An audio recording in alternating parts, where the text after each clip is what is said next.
December 23, 1945. Camp Rustin, Louisiana. The winter sun hung low over the pine trees, casting long shadows across the barbed wire that marked the boundaries of Camp Rustin. Inside the women's compound, frost clung to the wooden barracks despite the mild Louisiana climate. Helga Schneider pressed her palm against the cold window pane, watching her breath fog the glass. Outside, American guards changed shifts with mechanical precision, their boots crunching over gravel paths lined with dormant grass. The air carried the scent of wood smoke from distant kitchens and the earthy dampness of pine, needles decomposing beneath the weight of an unusually cold December. In 2 days, it would be Christmas. For the 847 German women imprisoned here, nurses, auxiliary personnel, communication officers captured in the final collapse of the Third Reich, this would be their first Christmas as prisoners of war on American soil. They had been told nothing about what to expect. Helga pulled her thin wool blanket tighter around her shoulders and wondered if she would live to see another one. These women had not expected to become prisoners. Throughout the war, they had served behind the lines, believing themselves safe from capture, insulated by distance and doctrine from the brutal realities reserved for frontline soldiers. They had bandaged wounds in field hospitals near Munich, operated radio equipment in Berlin bunkers, coordinated supply lines through occupied France. They had believed in victory, or at least in survival. When the Reich collapsed in the spring of 1945, they had believed they would simply go home. Instead, they found themselves herded onto transport ships, processed through interrogation centers, and eventually deposited in camps across the American South and Midwest. Camp Rustin had opened its women's section in August 1945, converting a portion of the facility that had held Italian POWs earlier in the war. The women arrived expecting harsh conditions, punishment, perhaps even cruelty. They had been raised on stories of American brutality, the propaganda films that showed barbaric treatment of prisoners, the warnings that surrender to the Western Allies meant starvation and abuse. They expected Christmas 1945 to mark their lowest point, a holiday spent hungry, cold, humiliated, forgotten by a world that had moved beyond them. They could not have been more wrong. The story of what happened at Camp Rustin in December 1945 would become a small but telling chapter in the larger narrative of American prisoner of war policy during and after World War II. History has rightly focused on the liberation of concentration camps and the horrors inflicted by the Nazi regime. Less attention has been paid to how the United States treated enemy POWs on its own soil. Between 1943 and 1946, America held approximately 425,000 German prisoners in over 500 camps across the country. These prisoners worked on farms, in factories, and on infrastructure projects, filling labor shortages created by American mobilization. The treatment they received, governed by the Geneva Conventions and monitored by Swiss inspectors, stood in stark contrast to the treatment Allied prisoners received in German and Japanese camps. The German POWs in America ate well, received medical care, were paid for their labor, and could write letters home. They attended religious services, formed orchestras, and staged theatrical performances. Some described their captivity in America as the best years of their lives. But the women at Camp Rustin existed in a gray zone even within this relatively humane system. Female POWs were rare, their status ambiguous, their treatment subject to improvisation by camp authorities still learning how to handle prisoners who challenged their assumptions about gender, warfare, and enemy combatants. Captain Robert Harrison commanded the women's section at Camp Rustin in late 1945, a veteran of the North Africa campaign who had returned stateside after shrapnel wounds ended his combat service. Harrison approached his assignment with neither enthusiasm nor malice. He viewed the German women as his responsibility, Human beings entitled to fair treatment under military law, nothing more or less. His guards were a mixed group, some combat veterans awaiting discharge, others young men who had never seen action. A few women from the Army Nurse Corps, assigned to handle medical and personal needs the male guards could not address. Harrison's orders were clear: maintain security, ensure compliance with Geneva Convention standards, prepare for eventual repatriation. But Christmas posed a unique challenge. The War Department had issued no specific guidance about holiday observances for female POWs. Harrison could maintain minimal standards, adequate food, heat, no labor on Christmas Day, or he could do something more. In mid-December, he called a meeting with his senior staff. What transpired in that meeting reflected a peculiarly American sensibility about victory, magnanimity, and the demonstration of democratic values. Harrison's executive officer, Lieutenant Sarah Caldwell, argued that treating the German women with dignity during Christmas would serve a strategic purpose. These women would eventually return to Germany, she reasoned, and their testimonies about American treatment could influence how post-war Germany remembered its enemies. Harrison's supply sergeant, a pragmatic man from Iowa named Vincent Kowalski, pointed out that the camp had access to surplus supplies. The war had ended, production had not yet scaled back, and warehouses across the South bulged with goods originally intended for troops now coming home. Why not, he suggested, give the women a proper Christmas? Some guards objected on principle. Germany had murdered millions, they argued. These women had served the Nazi war machine.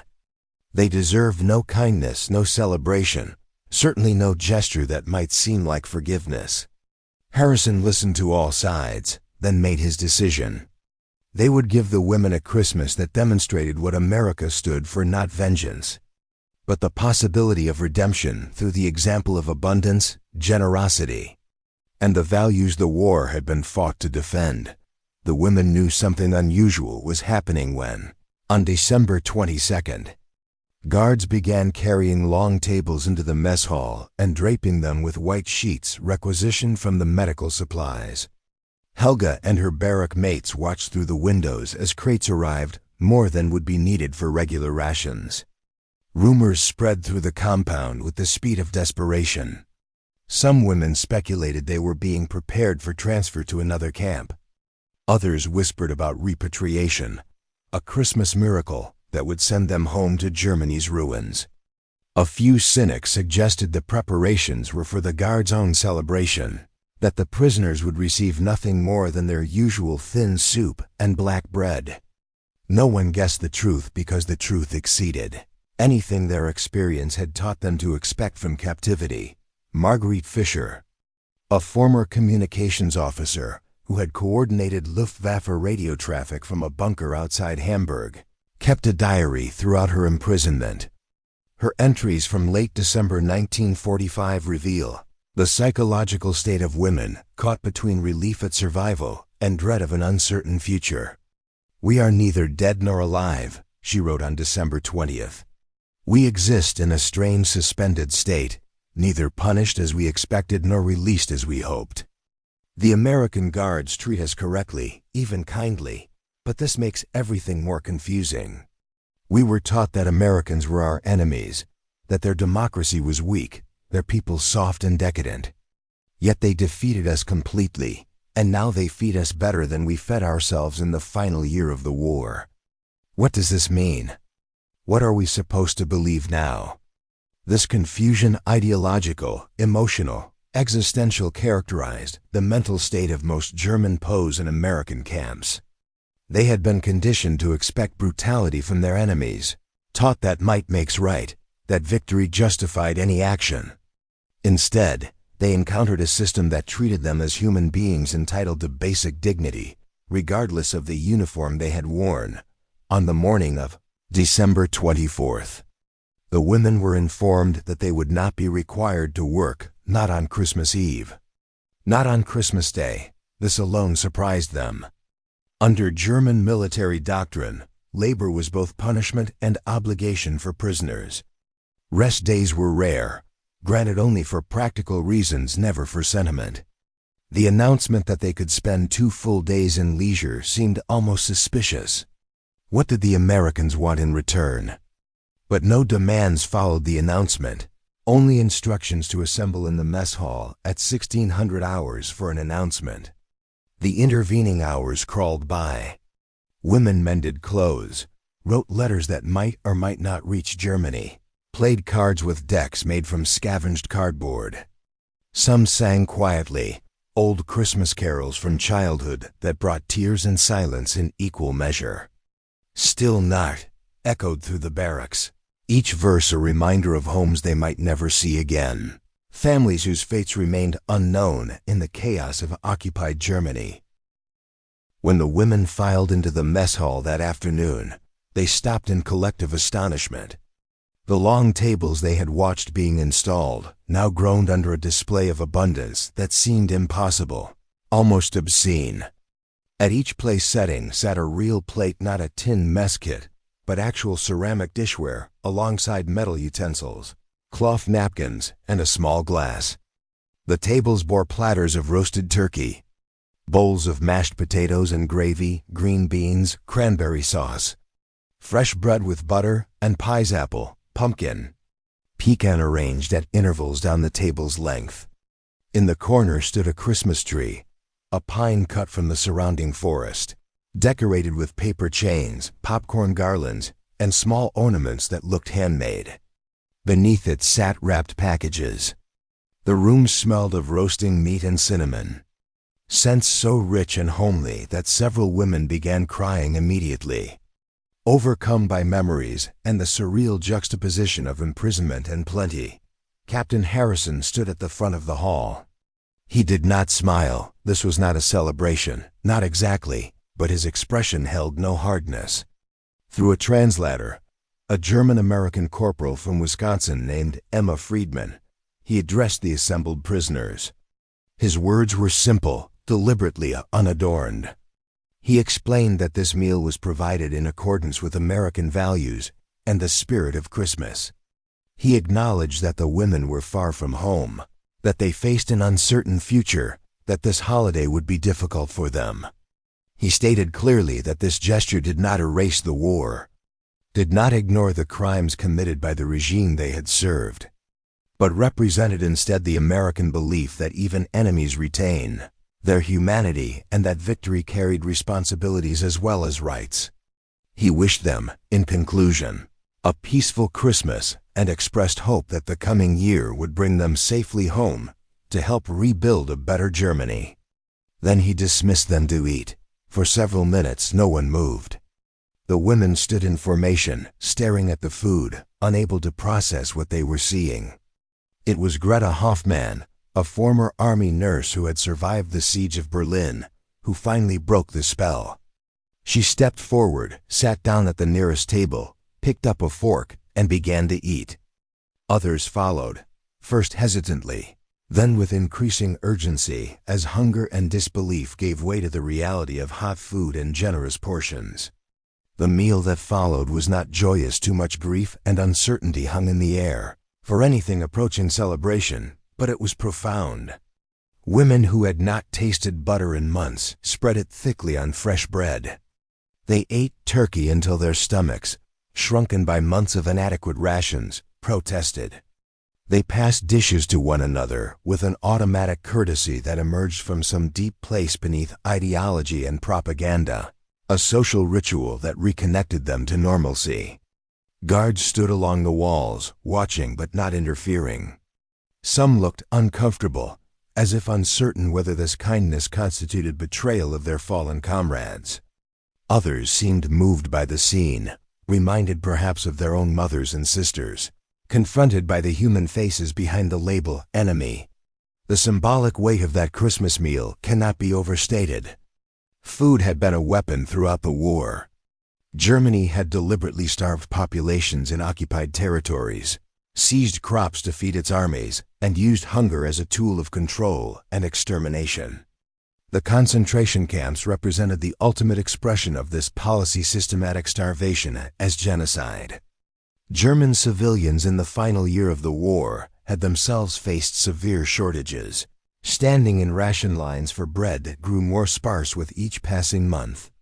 The women at Camp Rustin had watched their own families go hungry. They had seen the collapse of supply systems, the disappearance of foods that had once been commonplace. And now, as prisoners, they sat before a feast that exceeded what most German civilians had eaten in years. This abundance communicated something more powerful than any propaganda speech or political lecture.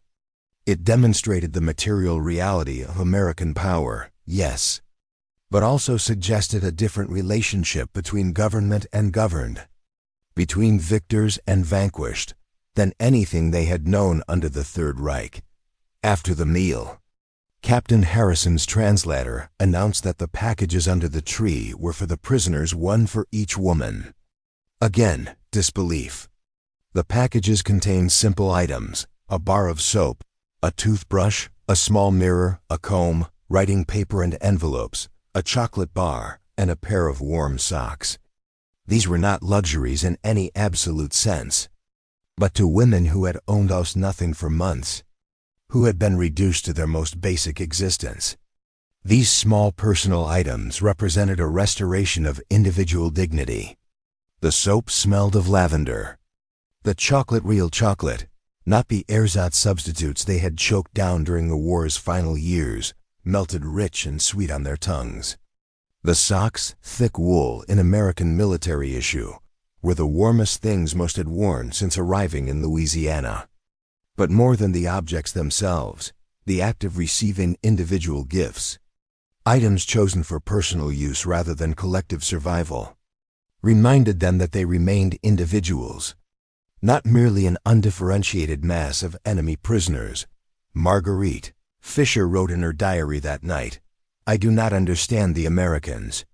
We served the regime that tried to destroy them, that killed their soldiers, that stood for everything they claimed to oppose. We do not deserve this kindness. And yet they give it." Captain Harrison said this reflects American values, but what does that mean? Is this weakness, as we were taught? Or is it a kind of strength we never learned to recognize?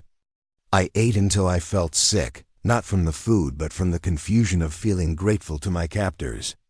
Tonight I used my new soap and cried while washing my face because I could not remember the last time anything had smelled so clean. Tomorrow is Christmas. I thought it would be unbearable. Now I do not know what to think. Christmas Day itself maintained a suspension of normal routines. The women were not required to assemble for roll call. Breakfast consisted of fresh pastries, donuts, and sweet rolls with real coffee, not the bitter acorn substitute that had become standard in Germany. The camp chaplain, Father Michael O'Brien, a Catholic priest from Boston, offered to conduct services for anyone who wished to attend. Approximately 200 women, both Catholic and Protestant, gathered in the mess hall for a service conducted in German by a Lutheran minister from a nearby town. A man whose parents had emigrated from Bavaria in 1923. His sermon addressed the theme of hope and despair, redemption after sin, and the possibility of new beginnings. He did not avoid the war or pretend the past did not exist, but he spoke of human capacity for change, for choosing a different path forward. Some women wept throughout the service. Others sat stone-faced, still processing the cognitive dissonance of receiving spiritual comfort from representatives of the nation that had defeated them. In the afternoon, the women were permitted to walk the compound freely, a rare loosening of the usual restrictions. They gathered in small groups, talking quietly, some singing carols, others simply sitting in the weak December sunlight. A few guards organized informal activities, a makeshift volleyball game, a sing-along that mixed German and American Christmas songs in a strange bilingual chorus. These moments of spontaneous interaction between captors and captives carried their own significance. Language barriers prevented deep conversation, but shared laughter over a missed volleyball serve or a mangled pronunciation created small bridges across the gulf of enmity. Not friendship. Exactly, the context prohibited anything so simple, but a recognition of shared humanity that both sides found simultaneously comforting and disturbing.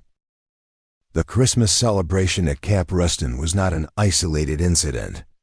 Across the network of POW camps in America, similar scenes unfolded with variations dictated by local commanders, available resources, and the sensibilities of individual camp populations. At Camp Papago Park in Arizona, German prisoners staged an elaborate Christmas pageant with hand-sewn costumes and scenery painted on repurposed canvas. At Camp Concordia in Kansas, prisoners and guards played a Christmas Day football game that ended with the prisoners winning 14-7. A result the American guards accepted with good-natured, ribbing that confused prisoners who had never encountered military hierarchy that permitted such casual interaction. At Camp Alva in Oklahoma, local churches donated gifts and decorations, and townspeople attended a concert of Christmas music performed by the camp's prisoner orchestra. These gestures were not uniformly motivated by altruism. Some camp commanders acted from genuine humanitarian concern. Others saw strategic value in demonstrating American generosity, creating future ambassadors who would carry positive memories back to occupied Germany. Still others simply followed regulations that required adequate provisions and interpreted adequate generously in the spirit of the season, but the experiences of the women at Camp Rustin carried unique weight because female POWs challenged assumptions about warfare, captivity, and gender that structured both German and American military culture. These women had served the Third Reich, but they had not carried rifles on the front lines. Their roles had been auxiliary, supporting, often clerical. The Geneva Conventions, drafted when women's military participation was rare and limited, provided little specific guidance about their treatment. American authorities adapted male POW policies to fit, but uncertainty remained. Should women prisoners work? If so, at what tasks? What privacy considerations applied? What about pregnancy or medical needs specific to women? These questions had no clear precedents, and camp commanders exercised significant discretion in answering them. Captain Harrison's decision to provide an elaborate Christmas celebration for his female prisoners reflected not only his personal character, but also a broader American unease about holding women as enemies. The cultural script that cast women as victims to be protected rather than adversaries, to be defeated, created psychological complexity on both sides of the barbed wire. The German women experienced their own confusion about gender and captivity. Many had embraced National Socialism's contradictory messages about women's roles, simultaneously glorifying motherhood and domestic life while mobilizing women for total war. They had worked in military contexts, wore uniforms, followed orders, and supported a regime that committed unprecedented atrocities. Yet they had not been combatants in the traditional sense, and this ambiguity haunted them. Were they soldiers who had fought and lost? Civilians who had been caught up in the war machine? Criminals complicit in Nazi crimes? Victims of a regime that had exploited their labor and loyalty? The answer was all of these and none of these, an uncomfortable truth that American authorities and German prisoners alike struggled to acknowledge. The Christmas gifts they received, soap, mirrors, combs, were specifically feminine items, objects that acknowledged their gender identity in ways that standard POW provisions did not. This recognition of their femininity within the context of military captivity created a strange cognitive space where they were simultaneously prisoners of war and objects of a chivalric impulse that made their American captors uncomfortable with treating them too harshly. In the days following Christmas, the women of Camp Rustin began to talk more openly among themselves about what had happened. The initial shock gave way to analysis, debate, and reflection. Some remained skeptical, interpreting the kindness as manipulation, a propaganda effort designed to weaken their loyalty to Germany or extract information. Others saw it as confirmation that the propaganda they had received about American cruelty had been false, that much of what they had been taught about the enemy was a lie. Still others accepted the gifts and meals pragmatically, without trying to assign deeper meaning, focused simply on survival until repatriation became possible. But all of them had been confronted with a reality that did not match their expectations. And this cognitive dissonance worked slowly to undermine the ideological certainties that had sustained them through the war, the long-term effects of this Christmas, and the broader pattern of humane treatment German POWs received in America would become apparent in the post-war years. Former prisoners returned to Germany with stories of their captivity that contrasted sharply with Soviet and, to some extent, British and French treatment of German POWs. Prisoners held in the Soviet Union faced years of hard labor, inadequate food, and harsh conditions.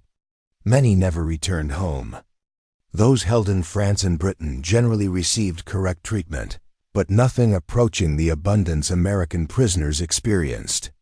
The Germans who had been held in America told different stories of farms where they worked alongside American families, of camps where they learned trades, of Christmas dinners and baseball games, and small kindnesses that accumulated into a picture of the enemy that challenged everything Nazi ideology had taught them.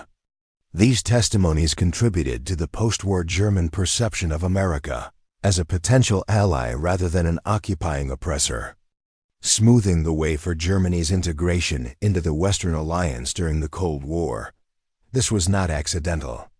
American policymakers understood that how they treated prisoners would affect post-war relations, and they made a calculated decision that generosity would serve long-term, strategic interests, but for the women at Camp Rustin in late December 1945, these geopolitical calculations remained invisible. They experienced their Christmas not as strategy, but as immediate human encounter: the smell of turkey, the taste of real chocolate, the weight of warm socks in their hands. Helga Schneider would remember, decades later in interviews conducted for a German documentary about POW experiences, that Christmas as the moment she began to doubt everything she had believed about strength, weakness, and what victory meant. "We had been taught that the strong dominate and the weak submit," she recalled. "That power is its own justification.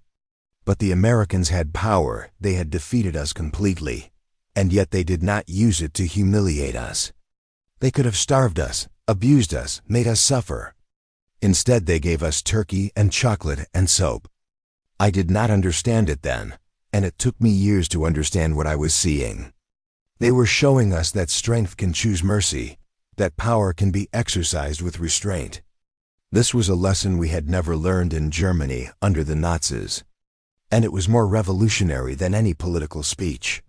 The symbolic object that came to represent this experience for many of the Camp Rustin women was the bar of soap from their Christmas packages.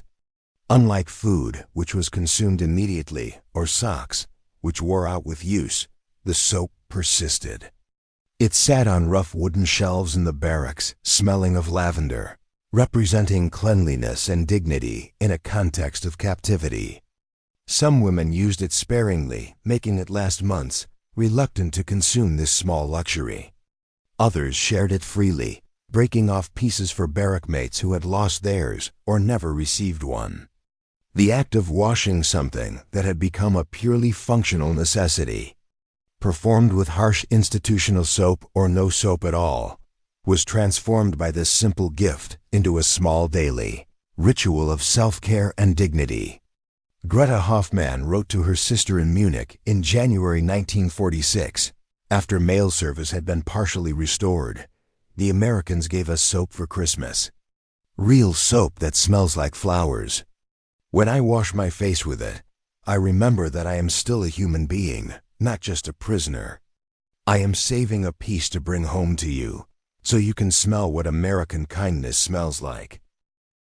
This focus on small material objects, soap, chocolate, socks, might seem trivial against the backdrop of a war that killed tens of millions and destroyed entire cities. But the power of these objects lay precisely in their ordinariness, their connection to basic human dignity and daily life. The war had been fought over grand ideologies and geopolitical ambitions, but it was experienced by individuals through the accumulation of small deprivations and small comforts. The soap represented something the Nazi regime had never provided its own citizens in the war's final years, much less its prisoners: the idea that ordinary people deserved ordinary comforts as a matter of right, not as a reward for ideological loyalty or racial purity. This democratic impulse that basic dignity belongs to everyone, not just the victorious or the pure, was fundamentally incompatible with the hierarchical, racial ideology of National Socialism. The Christmas gifts worked their subversive effect not through grand argument, but through the daily experience of using them. A constant reminder that the enemy possessed a different understanding of how societies could be organized and individuals valued. As winter deepened into 1946, life at Camp Rustin returned to its routines. The women worked in camp kitchens and laundries, attended classes in English and vocational skills, and waited for repatriation orders that came slowly. Processing bureaucracy in destroyed Germany moved at glacial pace. But the memory of Christmas persisted, a bright anomaly in the gray texture of captivity. When new prisoners arrived, women captured later or transferred from other camps, the veterans of Rustin's Christmas told the story with a mixture of pride and confusion. Still uncertain what to make of their experience, but convinced it meant something important. These stories spread through the informal prisoner communication network that connected camps across America, becoming part of a collective POW mythology about American captivity. Embellishments crept in. Some versions had the camp commander personally serving the meal. Others added military bands or visits from Hollywood stars. But the core truth remained: the Americans had treated them better than they expected. Better than they would have treated American prisoners. Better than they thought they deserved. The question of deserving haunted many of these women as Germany's crimes became undeniable. The Nuremberg trials brought evidence of the Holocaust to public attention throughout 1946. Prisoners who read American newspapers or listened to camp radio broadcasts heard testimony about concentration camps, gas chambers, medical experiments, and industrialized mass murder. The scope of the horror stunned many who had served the regime without fully understanding what they were serving. Some refused to believe the reports, insisting they were Allied propaganda. Others accepted the truth and struggled with the guilt of having been part of the system that enabled such crimes, even if they had not directly participated in them. A few had suspected or known pieces of the truth during the war, but had convinced themselves that their own work was innocent, that they bore no responsibility for what others had done. Now they faced the moral reckoning that Germany as a whole would grapple with for decades. What does it mean to have served evil? Can one be both victim and perpetrator? Is redemption possible, and if so, how? The Christmas celebration at Camp Rustin did not answer these questions, but it created a space where they could be asked. The American gesture of generosity did not erase German guilt, but it suggested the possibility of a future beyond guilt, a path toward redemption through the building of a different kind of society. For some women, this was too much to accept, the psychological burden of acknowledging that everything they had believed and fought for was wrong, that their enemies were more humane than their own leaders, that they had wasted years serving a lie. These women clung to fragments of Nazi ideology, insisted that Germany had been betrayed rather than defeated, and resented the kindness they received as condescension. But others, perhaps a majority, began the slow, painful process of ideological transformation that would characterize post-war Germany's evolution. They started to question what they had been taught, to look at their American captors and see not weak Democrats, but strong people who chose to exercise their strength differently. This questioning, multiplied across thousands of former prisoners and millions of German civilians, would eventually produce a democratic West Germany allied with America against Soviet Totalitarianism. By spring 1946, the first groups of women began leaving Camp Rustin for repatriation to Germany. They returned to a country devastated by bombing, divided by occupation, and facing mass starvation in the ruins of destroyed cities. The contrast between the abundance they had experienced in American captivity and the deprivation awaiting them in Germany was stark and painful. Many would struggle with survivor's guilt, having eaten well while their families starved, having been safe while their cities burned.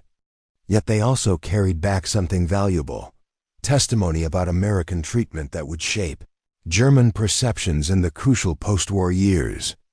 Helga Schneider returned to Hamburg in May 1946 to find her family's home destroyed and her father dead in the war's final weeks. She moved into a shelter, worked clearing rubble for food rations, and gradually rebuilt her life. Years later, when Germany was divided and Cold War tensions mounted, she would remember that Christmas at Camp Rustin as evidence that not all victors were the same. That the Americans who gave her soap and turkey deserved trust in ways the Soviets who occupied Eastern Germany did not. This memory, multiplied across thousands of former prisoners, became part of West Germany's psychological foundation as an American ally. The guards who served at Camp Rustin also carried the experience with them as they returned to civilian life. Many struggled to reconcile the humanity of their prisoners with the necessity of the war that had been fought. How do you hate an enemy? Who looks like your mother or sister?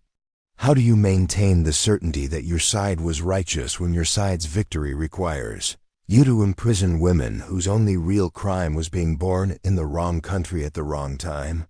These questions challenged the simple narratives of good versus evil that sustained wartime morale. The answer American authorities provided, that you could defeat an enemy without dehumanizing them, that you could win a war and still treat prisoners well, that strength permitted mercy, was itself a kind of propaganda, a demonstration of democratic values meant to justify the war's purpose. But propaganda based on actual humane treatment was fundamentally different from propaganda based on lies. The women at Camp Rustin received real food, real gifts, real kindness. This reality, whatever its strategic motivations, created genuine human connections that transcended ideology and nationality. Captain Robert Harrison mustered out of the Army in August 1946 and returned to his home in Pennsylvania, where he resumed his pre-war career as a high school principal. He rarely spoke about his service at Camp Rustin, viewing it as a minor posting far from the war's significant events.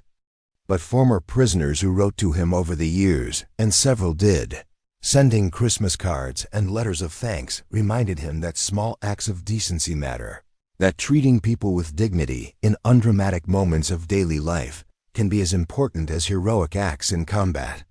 He saved these letters, keeping them in a drawer in his study, and his family found them after his death in 1978.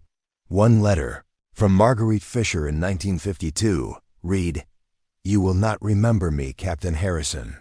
I was one of many prisoners you oversaw during the war. But I remember you and what you did for us that Christmas in Louisiana. You showed me that my enemies were better people than my own leaders, and this knowledge helped me rebuild my life in a new Germany.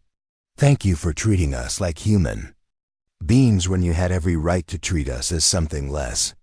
The story of Christmas 1945 at Camp Rustin remained largely unknown outside the small community of former prisoners and guards who experienced it. No major newspaper covered the event. No historian considered it significant enough for extended treatment in the massive scholarship that accumulated about World War II and its aftermath. It was, after all, a small moment involving fewer than 1,000 people in a provincial camp far from the centers of power where history is made and recorded. But this is precisely why this story matters. History consists not only of great battles and political decisions, but also of small human encounters that reveal the values and choices that define societies. The decision to give imprisoned German women a generous Christmas reflected something important about American identity and the democratic ideology that shaped American conduct during and after the war. It demonstrated a commitment to treating people as individuals deserving of dignity, regardless of their group membership or enemy status. This commitment was imperfect American racism, segregation, and the internment of Japanese Americans proved that democratic values were inconsistently applied. But the commitment existed, and it shaped American behavior in ways that have lasting consequences. The epilogue to this story extends beyond the individuals who experienced that Christmas. The pattern of relatively humane POW treatment in America contributed to the rapid post-war reconciliation between Germany and the United States. Former enemies became allies with surprising speed, united against Soviet expansion, and bound together by shared democratic values. This transformation was possible partly because millions of Germans had direct experience of American power exercised with restraint. They had been prisoners who were fed, relatives of prisoners who returned home alive, or citizens who heard credible testimony about American decency. This testimony competed with and eventually overwhelmed the lingering Nazi propaganda about American barbarism. The contrast between American and Soviet occupation policies, the Marshall Plan versus resource extraction, democracy promotion versus political repression, reintegration versus punishment, became starkly clear in divided Germany. The women of Camp Rustin, returning home with their memories of turkey and soap, were among the millions of witnesses to this contrast. Their stories, shared in private conversations across the bombed-out landscape of post-war Germany, helped convince a defeated people that they had a future with the West rather than against it. The soap that Helga Schneider saved from that Christmas, she did save a piece, carefully wrapped and preserved, remained in her possession until her death in 2003. Her daughter donated it, along with her mother's few possessions from the war, years, to a small museum in Hamburg dedicated to everyday life during and after World War II. It sits now in a glass case, a dry brown bar barely fragrant anymore, labeled simply, "Soap received by German POW, Christmas 1945, Camp Rustin, Louisiana, USA." Visitors pass by it without much notice, more drawn to the dramatic artifacts of warfare uniforms, weapons, propaganda posters. But that bar of soap represents something the dramatic artifacts cannot capture: the small daily choice to treat even enemies as human beings deserving of basic dignity. It represents the idea that abundance can be shared rather than hoarded, that victory need not require vengeance, that the exercise of power can include mercy without weakness.